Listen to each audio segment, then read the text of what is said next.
Davos లో AP CM Chandrababu మూడో రోజు పర్యటిస్తున్నారు. ఇవాళ ప్రముఖ కంపెనీల సీఈఓలతో ముఖాముఖి నిర్వహించబోతున్నారు సీఎం చంద్రబాబు. పారిశ్రామిక పురోగతిపై వరల్డ్ ఎకనామిక్ ఫోరం నిర్వహించే సెషన్ లో సీఎం ప్రసంగించబోతున్నారు. ఇక హైరసిన్స్ చైర్మన్ ఫ్రాంక్ రిచ్ తో సీఎం భేటీ కాబోతున్నారు. తమారా హాస్పిటల్ సంస్థ ఫౌండర్ సృష్టి సిబులాల్, ఆ సంస్థ సీఈఓ ఖుష్బూ అవస్థి, అలాగే కాల్బో ఏ అకాడమీ సీఈఓ రాజ్ వట్టికుట్టి స్కాట్స్ సీఎంతో సమావేశమై చర్చలు జరుపుతారు. అలాగే ఏపీసీఎస్ఎఫ్ నిర్వహించే healing planet throw regenerative food processing system పేరిట జరిగే చర్చా కార్యక్రమానికి ముఖ్యమంత్రి హాజరు కాబోతున్నారు. ఇక ఆ తర్వాత $1 trillion pivot re writing market signals for nature positive growth అనే అంశంపై చర్చా కార్యక్రమంలోనూ సీఎం పాల్గొంటారు.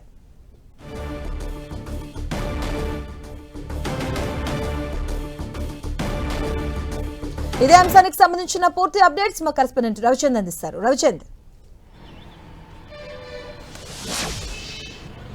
ముఖ్యమంత్రి దావోస్ పర్యటన ఈ రోజు మూడో రోజు, ఇది ఆఖరి రోజు. ఈ రోజు సాయంత్రంతో ఆయన పర్యటన ముగుస్తుంది. భారత కాలమాన ప్రకారం ఆయన రేపు సాయంత్రానికి హైదరాబాద్ చేరుకుంటారు. అయితే ఈ 3 రోజుల పర్యటన కూడా గ్రాండ్ సక్సెస్ అవుతుందని మనం చెప్పుకోవచ్చు.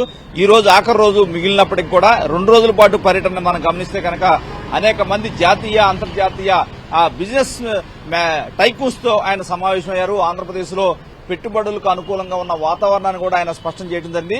గతంలో జరిగిన దావోస్ పర్యటన కూడా సక్సెస్ అయిందని చెప్పుకోవచ్చు.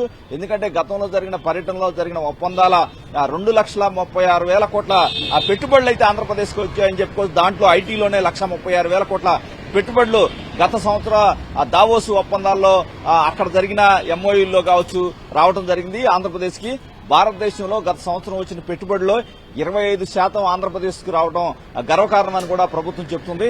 ఈ నేపథ్యంలోనే తమకున్న ట్రాక్ రికార్డ్ ని దావోస్ వేదిక చంద్రబాబు చెప్తూ ఉన్నారు.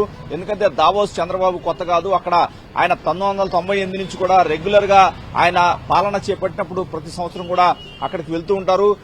ఏదైతే ప్రపంచవ్యాప్తంగా ఉన్న బిజినెస్ మ్యాగ్నెట్స్ అందరూ కూడా చంద్రబాబు సుపరిచితులని చెప్పుకోవచ్చు. ఈ నేపథ్యంలోనే విభజిత ఆంధ్రప్రదేశ్ పెట్టుబడులను మరింత పెంచేందుకు చంద్రబాబు కృషి చేస్తున్నారు.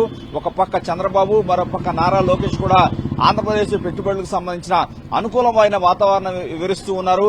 ఎందుకంటే దావోస్ వేదికగా పలు చర్చా వేదికలు కూడా జరుగుతున్నాయి. ఆ చర్చా వేదికల్లో కూడా ఆంధ్రప్రదేశ్ సంబంధించిన ఏదైతే ఉద్యోగులు కావచ్చు, ఐఏఎస్ అధికారులు కావచ్చు తమ వివరణ ఇస్తూ ఉన్నారు. ఈడీబీ అధికారులు కావచ్చు ఆంధ్రప్రదేశ్ లో గతంలో వచ్చిన పెట్టుబడులు ఏ విధంగా సాకారమైంది, ఇక్కడ పెట్టుబడిదారులకు కల్పిస్తున్న రక్షణ ఏమిటి, ఎటువంటి ప్యాకేజెస్ ఇక్కడ ఇస్తూ ఉన్నారు, ఎటువంటి ఏదైతే సపోర్ట్ ప్రభుత్వం నుంచి వస్తుంది అని కూడా చెప్తున్నారు.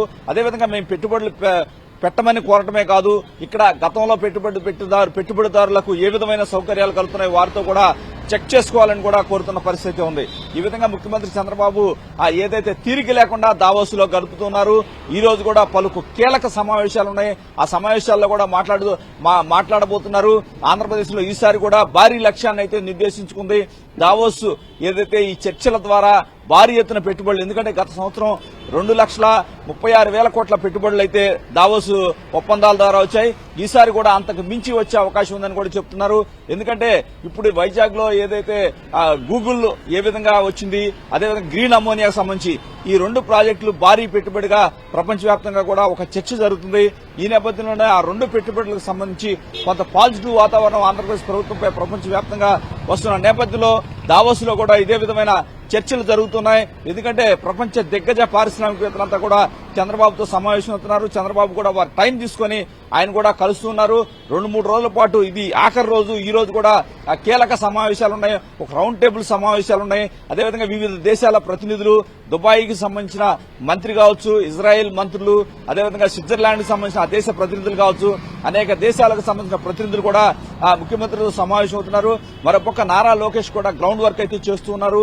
ఎందుకంటే పెట్టుబడులు ఆంధ్రప్రదేశ్ సంబంధించిన 984 కిలోమీటర్ల తీర ప్రాంతం ఉంది. లాజిస్టిక్స్ హబ్ గా ప్రపంచవ్యాప్తంగా కూడా అయితే ఇది ఉండే అవకాశం ఉంది. అదేవిధంగా ఏఐ టెక్నాలజీకి సంబంధించి, క్వాంటమ్ కంప్యూటరింగ్ సంబంధించి కూడా ఆంధ్రప్రదేశ్ లో ఉన్న అవకాశాలన్నీ కూడా చెప్తూ ఉన్నారు. అదేవిధంగా ఐబీఎం కు సంబంధించి కూడా దేశవ్యాప్తంగా 50 లక్షల మందికి ఇక్కడ ట్రైనింగ్ ఇవ్వాలని లక్ష్యంగా పెట్టుకుంది. ఆంధ్రప్రదేశ్ లో 10 లక్షల మందికి ట్రైనింగ్ ఇవ్వాలని చంద్రబాబు వారిని కోరుతూ ఉన్నారు. Right, thank you Ravichandra.